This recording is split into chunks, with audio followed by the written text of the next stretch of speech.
Okay, shalom, shalom. Kwam Yasha'Allah. Koholoyimla. Yahweh Bahashim, Yahweh Shai, Bahashim, Merkahakwadash. Double honors to our apostles and elders, a great millstone who rule well, that by the Spirit taught us this beautiful truth. Just want to say for water to all you Akim and Akwaf that sincerely keeping the law, statutes, and commandments of Yahweh Bahashim, Yahweh Shai to the best of your ability. And, praying for the apostles, elders, and bishops and the brothers that's out here on the highways and byways, doing what you can to help in the ministry, because there are helps. You may not be able to teach, you may not be able to prophesy, you may not be able to go out on the highways and byways, or whatever you do for this truth, the brethren. Hey, we appreciate the water. And just wanted to just touch on a quick article that I seen. So as you can see, these children right here, right? The mother, basically, me reading the article, she's just lazy as hell. But it says, I'm raising a free-range family. My kids can do whatever they want. And that's a recipe for disaster, man. It really it really is. I mean, the scripture talks about menstruous women shall bring forth monsters, because a lot of these kids are monsters, man. They're the results of their monstrous mothers and fathers. Their monstrous mothers and fathers, and going on back to their great, all of them just monsters. Because if you don't have this truth, if you don't have discipline from Yahweh Bashim Yahweh Shai, his root, his set of parenting rules, so to speak, then you through. You know what I'm saying? Through, man. Okay, but let's get a little bit of it. This is New York Post. It says a mom of 4 lets her children shave their hair, drink coffee, eat whatever they want, and says they don't have to share, and insists it makes her a better parent. No, it don't make her a better parent. She's just lazy. She's lazy. She didn't let the kids run her ragged, and that's that. That's pretty much all that it is. Okay, so it says Mara Domlin, 29, has enrolled in the Free-Range Family School of Parenting, which involves giving her children the option to do whatever they want to do. Says she lives in Texas with her kids, Emmy, 9, Murphy, 7, Ripley, 5, Indy, 2. All sound like some future going to school with the... Yeah, you see what happened with the 6-year-old that took the pistol to school, right, and shot the teacher, right? That's an example of your free range parenting. That's an example. That's the perfect example of parents sitting around. They don't do nothing but smoke damn cigarettes and drink and pop they pillies and do all this shit. And the kids don't have no choice but to just run rampant through the house and try and survive in the kitchen and damn near burn the house down trying to make a damn jelly sandwich or something. Boiling some damn ramen noodles. Anyway, just wickedness, man. It says her style of parenting stems from being mean and having no patience. Yeah, that's pretty much all that it is. She gave up. It says when she had Emmy at 19, after her experience as a young mother, she wanted to be freer with how she raised her children. No, this is just one lazy. This is a lazy woman right here. This is a lazy woman. And she has a man that's a damn simp, right? Okay, it says the mom relaxed the stringent rules parents usually implement. What's so stringent about, hey, you need to go to bed because you need to get some sleep so you can get up tomorrow and have energy to go to school, whatever. You know what I'm saying? What you gonna let them just go outside, throw rocks through the neighbors' windows and shit? Not, no consequences. What you gonna let them? You letting them drink coffee. What you gonna let them drink shots of vodka? Like, I mean, what? Come on, man. What's so stringent about raising children to be damn children, man? I mean, you're raising young adults. You have to give them some type of rules and regulations and some types of boundaries, man. Because other than that, children, man, motherfucking kids will eat damn cake all damn day long. They won't even eat no damn dinner, no breakfast, no. So let's get to it. Let's see what else they got. Okay, the mom relaxed the stringent rules parents usually implement, noting she and her partner Christopher Merritt, 36, don't agree with restricting food. Instead, they let them choose their meals, even if that involves no leafy greens on their plate and extra dessert. I don't want them to have a negative relationship with food. What's that got to do with? Hey, with inflation right now, you just gonna let them just run into the kitchen and just whatever, just waste all kinds of shit. Anyway, it says I don't want them to have a negative relationship with food. I make sure all the food is available for them, which doesn't characterize certain foods as special or a treat. The Domlins are one of many families who have opted for more lax living rather than rigid rules. On TikTok, some families are taunting gentle parenting. And hey, I'm telling you, hey, these are the kids that give their parents the most problems. These are the kids that give their parents the most problems, man. You'll end up having to go. You'll be back and forth in and out of school. We already know this lazy motherfuckers are not gonna homeschool them. If they're too lazy to just actually just raise them on just regular shit, you know they're not about to homeschool them. So they're gonna send these kids to school acting like that.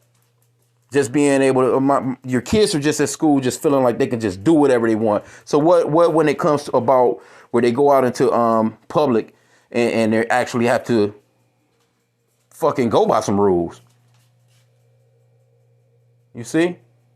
Just in the supermarket, opening every damn thing, touching everything, screaming, crying, kicking, all kinds of, come on, man. Not wise. Not wise. And this is just creating a headache in the future. But this is why we need to get out of this kingdom. This is the results of living in the so-called white man's kingdom. This is what it is all boiled down to. Okay, it says, some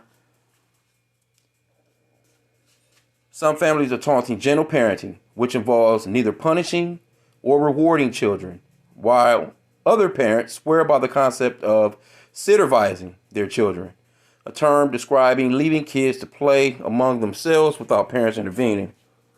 Yeah, okay. As relaxed parents, the Domlins encourage their kids to play out in the rain and don't dictate what they wear, simply saying they just want their children to be comfortable and wear what makes them happy. There you go. Hey, this is your America. She also lets their kids drink coffee if they want to try it, although noted they don't drink it as adults do. They're not doing shots of espresso all day, she joked.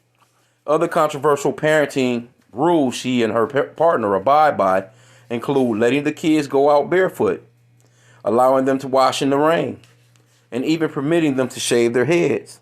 Okay, here you go. They look like the type of couple that just look lazy as hell. Just look lazy, man. It says Emmy has her head shaved and is only wearing black and oversized clothes at the moment. She explained, "We let our boys wear dresses if they want to." There you have it. See, what does the scripture say about a woman's garment? Matter of fact, let's get that real quick. Because there's rules to this thing, man.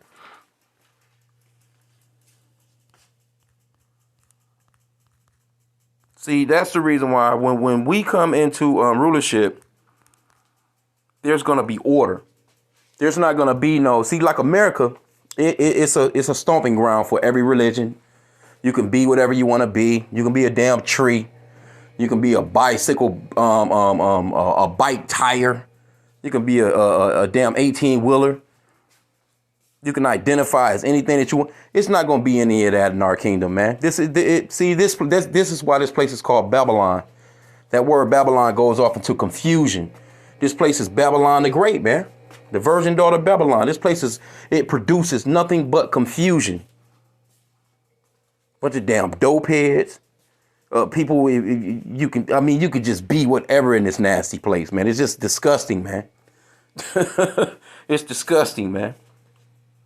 This is Deuteronomy 22:5. The woman shall not wear that which pertaineth unto a man, neither shall a man put on a woman's garment. There you go. You're not supposed to let your sons wear no damn dresses, man. For all that do so are an abomination unto the Lord thy God. See? It's that simple, man. See, we're training. Matter of fact, let's get that. Here we go right here. Proverbs 22:6. train up a child in the way he should go, and when he is old, he will not depart from it. So the way that they're training these children right now, that's the way that they're going to be in the future, and they're going to be a bunch of goddamn headaches. And just imagine them raising their next set of kids. Then another generation of these weirdos. You see? So it just gets weirder as it goes on. And this is the way that the so-called white man wants the children to be. He understands that if they can just train them while they're little, like these kids right here, not that old. This is the perfect training ground for a perfect disaster. See? Perfect disaster, man. Okay? It says Emmy has her head shaved and is only wearing black and oversized clothes at the moment. You already know what kind of spirit that brings. That Darth Vader spirit. She explained, we let our boys wear dresses if they want to. The parents also don't police what their children do in the great outdoors, reasoning that if they eat something they're not meant to, they will spit it out. Hey, some shit can kill you. You know, there are poisonous things out here, man. So you're not going to be like, you know what? Hey, don't touch that. No, don't. You see, it is. And you know what? If something were to happen to one of these children with this particular lifestyle, they're going to charge the parents. They'll charge the parents. You see? Everything that I'm reading right now that's coming out of this woman's mouth, they will use that in the court of law to throw the book at her ass, man. If one of these kids were to die doing something stupid by her letting them just live. So what, they can just go out and just walk the streets at night? They can just, go and not come home for 3 or 4 days? Since you're free range, I mean, you letting them do what they want to do. Like, so where does the bullshit stop? You see? Okay, it says kids always put things in their mouth. So I don't stop them eating sand so they can work out for themselves that it's not something to eat, she added. Stupid, man. They'll probably do it a few times before they learn, she continued. I'd rather they learn rather than be fearful and scared of it. Huh? Doofy, man. Doofy as hell. Let's see what some of the comments. Let's see what they're talking about. Trisha, let's see what she's saying. As an adult, they will have to learn you don't get everything your way. And that's a point that I was just trying to make. Or end up entitled brats or in prison because they don't know boundaries. That's what I was just saying. Or consequences to their actions. It is one of those issues where we are having already in society. Agree 100, agree 1,000. So people, it is what it's common sense stuff, but you do have it's too much different shit here. That's why the Lord gave us law, statutes, and commandments, and that was that. You taught them to your children taught them to their children taught them to their children, and that was that. There was no changing up on those rules, man. There was no changing up on the law, statutes, and commandments of Yahweh B'Shem Yahweh Shai. You either done them, and you were blessed, and if you didn't do them, then you was cursed. And that's what happened to the children of Israel, you so-called blacks, Hispanics, and Native Americans, because our people want to be like these goddamn heathens, and this is the way that these heathens think. They have that do as thou wilt spirit. You see? This is the reason why you so-called blacks, Hispanics, and Native Americans are in such a bind right to this very day. Because you are the children of Israel. You didn't want to listen. You wanted to be a free-range child. And you wanted to run about the earth and be like these goddamn heathens. And now look at your situation. Look at us as a people for not listening to. And the Lord gave us the law, statutes, and commandments. And this was our wisdom. This was our wisdom. And the scripture says that this was our wisdom in sight of the nations. These nations was looking at us like, damn, this is really a wise people. That's where a lot of these governments throughout the earth right now, a lot of them, they have somewhat of what we had in. Though their nations are chaos, you know what I'm saying? Because the Lord is just not dealing with them in that manner. But that's how all the nations were blessed. The nations were blessed by through Abraham by the law, statutes, and commandments. And a lot of those nations, that's why you had people like Queen of Sheba and a lot of those different leaders from those different nations was coming to King Solomon, and they were sitting before him, and they were getting the wisdom from King Solomon as to how to run their kingdom. And that's where a lot of these nations still to this very day, they use a lot of our stuff, but it's just the so-called white man is in, he's in rulership right now. So it's just complete, utter destruction, man. He just doesn't get it. He's not going to get it, man. Esau Edom, the so-called white man, is not going to get it. He's just destructive. The rest of these nations, and they'll call the rest of these nations savages. They'll call like China, Now, one thing you can say about China, you might be able to say, hey, well, they're communists and the people can't do anything. Well, but guess what? You don't have the crazy shit going on over there that you got going on here. I bet you that. You can say what you want about Iran and places like that, or you could say what you want to say about the Taliban and all these other places that have those strict rules. One thing you can say, they're savages. Look at them. Look at them. They're human rights and human rights this and human rights that. Look at how they're treated. I bet you their women are not out here late at night being damn hoes. I bet you they don't have the drug problems that America has. I bet you they don't have a problem with the ABCDEFG shit going on. See? Because a lot of those countries, they have somewhat of some boundaries, though they're heathens. But when we come into rulership, you best believe we gonna whip all these motherfuckers in shape, man. But let me grab some scriptures. Let me see. This one person says maybe it makes you better. Maybe it makes you a better parent, but I doubt it. Your job as a parent is to actually raise the child to prepare them for the next stage of life. You are abdicating your responsibility. That's exactly what I said. It's being lazy. They're being lazy. Anyway, let's get into these scriptures real quick. I just pulled a few. And mainly, most of them are in the book of Proverbs. Let's see here. We have Proverbs 22. Let's go to chapter 23 real quick. Verses 13 and 14. And it reads, withhold not correction from the child. For if thou beatest him with the rod, he shall not die. Thou shalt beat him with the rod and shalt deliver his soul from hell. Because that's exactly what's about to happen to these children. You see, really, in reality, they're thinking that they're showing love, but they're not showing these children no love, man. They're setting these children up for complete disaster, man. Complete failure. That's exactly what's going to happen to these children. But you know what? Lord to come. We praying that they don't even get old enough to even, go through what I'm even doing this lesson about, because we're hastening the day of our Lord, man. We want out of here. Matter of fact, let's go back to Proverbs 22 real quick. Let's get verse 15. And it reads, foolishness is bound in the heart of a child. See?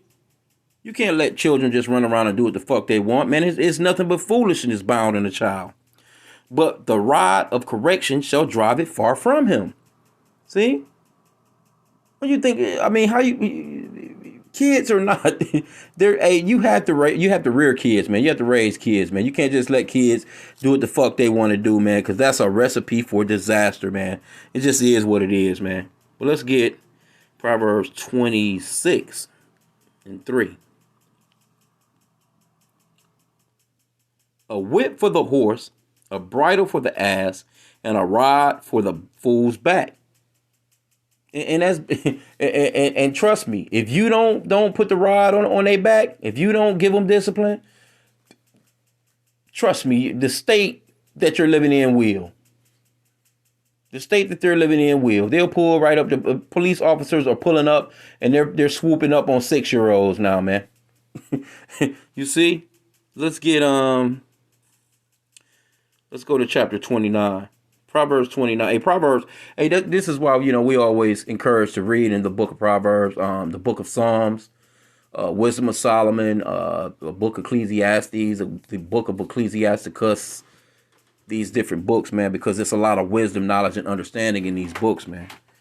But this is Proverbs 29. Let's get verse 15 real quick. And I'll just grab one more precept. Yahweh Ratazah. I don't want to keep it super long. Okay, this is verse 15. The rod, Slakia, the rod and reproof give wisdom. But a child left of himself bringeth his mother to shame. See? These kids being left by themselves, they're gonna bring that woman to shame, man. They're gonna bring that woman to shame. And you know what? All those parents on the street, all those parents that would cross the street, live next door, you know, they're gonna be like, we knew something was gonna happen. We knew, and shame on her. She allowed this to happen. She allowed it by not rearing those children and letting them just do what they want to do. But that's going to be a headache for the school, though, man, because she's going to have to constantly go to the schools and pick them damn kids up. Constantly. What you going to do at the parents-teachers conference? Oh, well, I let my kids do what they want to do. And yeah, you need to be homeschooling them then. And like I said again, if she's too damn lazy to actually raise them, she's not going to homeschool no kids, man. Those kids are going to turn out to be rotten. Proverbs 10 and 13. What we have here? Let's see here. It says, in the lips of him that hath understanding, wisdom is found. But a rod is for the back of him that is void of understanding. And like I said again, that doesn't necessarily have to be a physical rod, you know, because these kids are going to be void of understanding. They're not going to have any understanding because their parents are not giving them any, you know. They're going to get their understanding from the state, man. Straight up, man. Let's get this last precept, though. Let's get Proverbs 13. And it reads verse 24. Let's see here. He that spareth his rod hateth his son. See? But he that loveth him chasteneth him betimes. You see? And the NLT over here says, those who spare the rod of discipline hate their children. Those who love their children care enough to discipline them. And that's pretty much about what's going on here, man. So them children, you know, she's thinking that she's, you know, being slick with all this 2023, this new age shit. And that's gonna be real detrimental to her in the future as far as these children. You know what I'm saying? But anyway, like I said again, we're praying for the Lord to come. We're praying that they don't even grow up to even make it to damn school and all that other shit. You know, we're praying that the Lord will come through and laser fire their asses. So with that, hey, I pray that this lesson was edifying. Kwame Yashala.